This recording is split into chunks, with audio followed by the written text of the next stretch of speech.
जाट जो है उसको समझाना प्रायोरिटी के ऊपर ज़रूरी है, और जाट को कोई समझा नहीं पा रहा था आज तक। उसको समझाने का काम जो है वो यूनानिस्ट मिशन ने किया। तो इसमें जाट यूनानिस्ट मिशन की आइडियोलॉजी के तहत जो है वो भाईचारा बनाने का काम किया, और जो है बहुजनों की एकता का काम किया।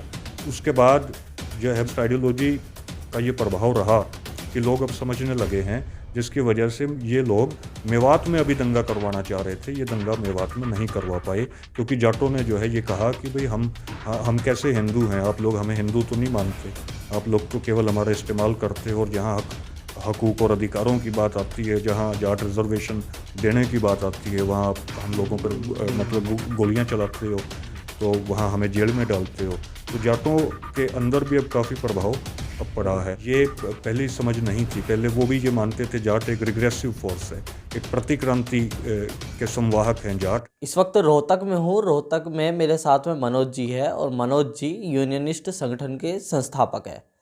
एक बार इनसे बातचीत करता हूँ कि किस उद्देश्य के साथ में इन्होंने ये संगठन बनाया और आज तक क्या क्या इन्होंने कार्य किए इस संगठन से। आइए एक बार बातचीत करते हैं। मनोज जी, सबसे पहले स्वागत है आपका पूरे समीक्षा संवाद। हाँ जी, वाहिगुरु जी का खालसा, वाहिगुरु जी की फतेह जी। तो यूनियनिस्ट मिशन जो है ये ऑर्गेनाइजेशन हमने फ्लॉट किया था 9 जनवरी 2015 को। 9 जनवरी इसलिए क्योंकि सर छोटू राम जी जो हमारे लीडर थे, उनकी डेथ हुई थी 9 जनवरी 1945 को। तो उनका जो कार्य अधूरा रह गया था, जो उनका मिशन अधूरा रह गया था, उस मिशन को पूरा करने के लिए जो है ये संगठन निवेदित किया गया था। और उसके बाद जो है हरियाणा में फरवरी 2016 में जाट रिजर्वेशन मूवमेंट चला, तो गवर्नमेंट ने इस मिशन की भ्रूण हत्या करने के लिए मुझे फॉल्सली इम्प्लिकेट किया 7 डिफरेंट केसेस में, और मुझे जेल में डाल दिया।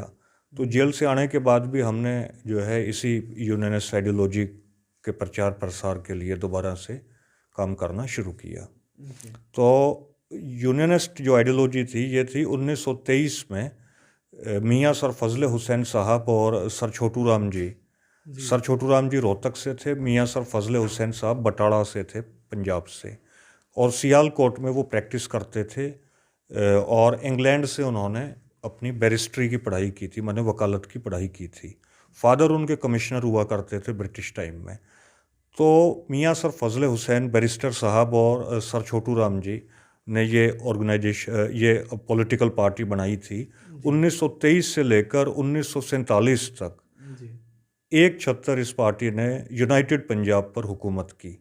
यूनाइटेड पंजाब जो था वो उसमें हरियाणा भी था, उसमें हिमाचल था, उसमें पाकिस्तान का जिसे हम लहंदा पंजाब कह देते हैं वो पंजाब भी था, और इंडियन पंजाब भी था जिसे चढ़दा पंजाब कहते हैं।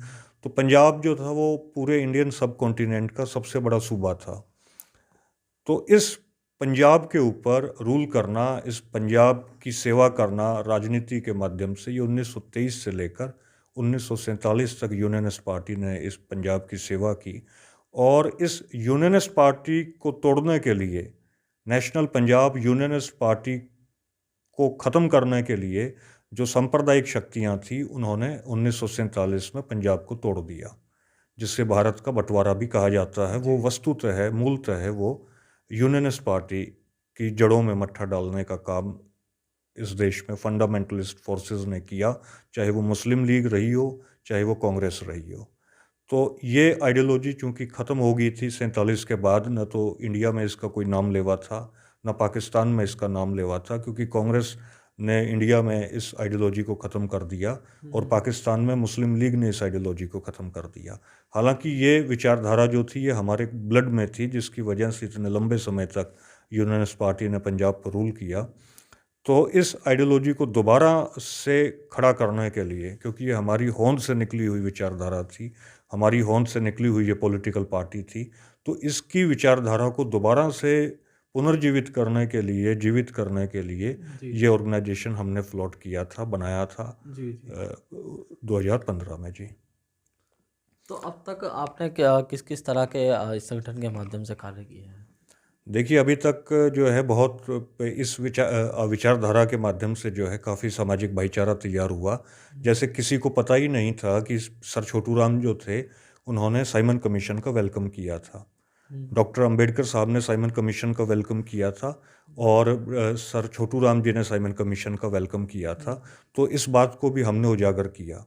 और फिर सर छोटू राम जी ने जो मेमोरेंडम दिया था साइमन कमीशन को, उस मेमोरेंडम की कॉपी भी मेरे पास है। उसको भी आगे मैं क्योंकि वो इंग्लिश में है, तो उसको हिंदी में, उसको उर्दू और पंजाबी में भी ट्रांसलेट करके उसको भी हम लोग जल्दी ही उसकी बुकलेट छपवाएंगे, जिससे पता चले कि महापुरुषों की विचारधारा क्या थी। इसी तरीके से जो थर्ड राउंड टेबल कॉन्फ्रेंस हुई थी, क्योंकि फर्स्ट, सेकंड एंड थर्ड जो राउंड टेबल कॉन्फ्रेंसेस हुई, उसमें हर एक राउंड टेबल कॉन्फ्रेंसेस में यूनियनिस्ट पार्टी की तरफ से 4 डेलीगेट्स गए थे। तो जो लास्ट जो थर्ड राउंड टेबल कॉन्फ्रेंस थी, उसमें हमने डॉक्टर अंबेडकर साहब का एक फ़ोटो देखा होगा, जिसमें उन्होंने जो है वो लॉन्ग कोट पहन रखा है और हैट पहन रखी है। तो उनके साथ एक और शख्सियत हैं जिन्होंने भी लॉन्ग कोट और हैट पहन रखी है। अब हम लोग किसी के साथ ग्रुप फ़ोटो लेते हैं, तो ग्रुप फ़ोटो तो हम लेते हैं, लेकिन किसी के साथ अगर हम लोग इंडिविजुअल फ़ोटो लेते हैं, खिंचवाते हैं, तो उसका मतलब है कि उनमें आपसी भाईचारा ज़्यादा जो है प्रगाढ़ है, ज़्यादा आपसी उनमें भाईचारा है। तो वो जो डॉक्टर अंबेडकर साहब के साथ जो शख्सियत थे, वो थे चौधरी ज़फ़रुल्लाह खान साहब। चौधरी ज़फ़रुल्लाह खान साहब उस ज़माने में मियाँ सर फजल हुसैन साहब जो पार्टी के फाउंडर थे, सर छोटू राम जी के साथ को फाउंडर थे।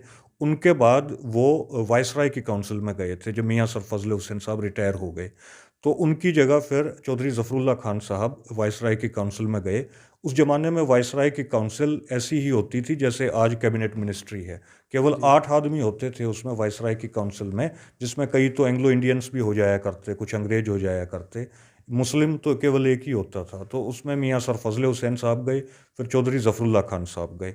चौधरी ज़फ़रुल्लाह खान साहब सियालकोट से थे और फिर बाद में पाकिस्तान के फर्स्ट वो विदेश मंत्री भी बने। और हमारे लिए जो है बड़ी बात ये थी कि वो कलानौर में, जो रोहतक डिस्ट्रिक्ट में है, वहीं उनकी शादी हुई थी हमारे डिस्ट्रिक्ट में। तो वो चौधरी ज़फ़रुल्लाह खान साहब, उन्होंने डॉक्टर अंबेडकर साहब को सपोर्ट किया था जॉइंट इलेक्टोरेट की बजाय सेपरेट इलेक्टोरेट लाने के लिए।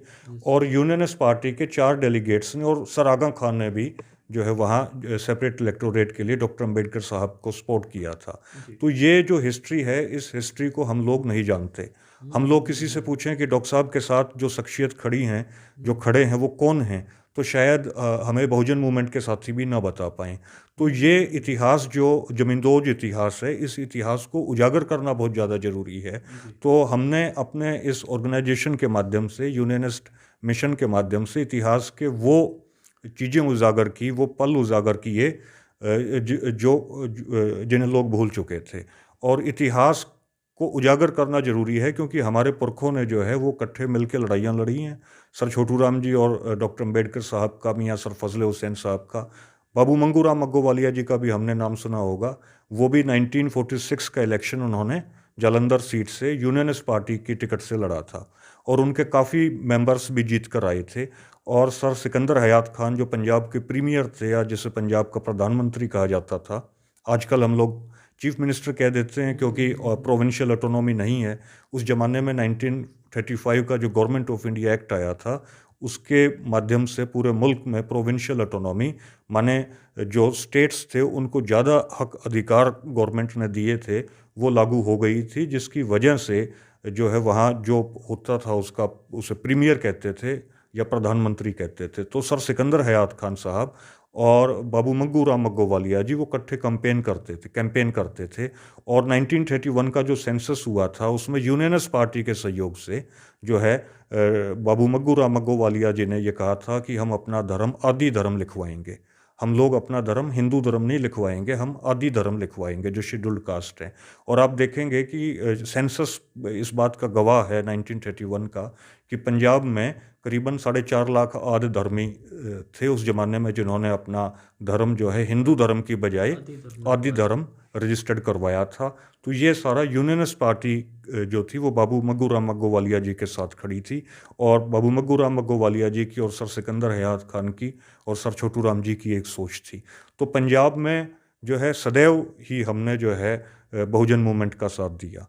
और बहुजन जो लीडरशिप थी उसने हमेशा यूनियनिस्ट पार्टी का साथ दिया। आप देखेंगे यहाँ सर छोटू राम जी की कोठी है रोहतक में, तो वो कोठी जो है नीली कोठी है, वो नीली कोठी है, ब्लू कलर की है। तो साहब सिंह कांसीराम जी तो जो है आफ्टर 1947 जो है वो इस फील्ड में आए, लेकिन उससे पहले भी पंजाब के अंदर उनकी लेगेसी थी, जिसे सर छोटू राम जी जो है उसके झंडा अलंबरदार थे और यूनियनिस्ट पार्टी थी। तो मैं तो ये मानता हूँ कि यूनियनिस्ट पार्टी की सोच में और साहब सिंह कांसीराम जी की सोच में भी कोई फ़र्क नहीं था, क्योंकि साहब सिंह कांसीराम जी भी पंजाबी थे, वो भी पंजाब से ही थे, सिक्खी की उनकी बैकग्राउंड थी, और नीला झंडा ही उन्होंने जो है उठाया था। और यहाँ सर छोटू राम जी ने तो 1928 के लगभग जो उनकी कोठी बनी थी वो नीले ही रंग में उसको जो है वो पोता गया था। उन्होंने नीला रंग ही, नीली कोठी ही उसको कहा जाता है।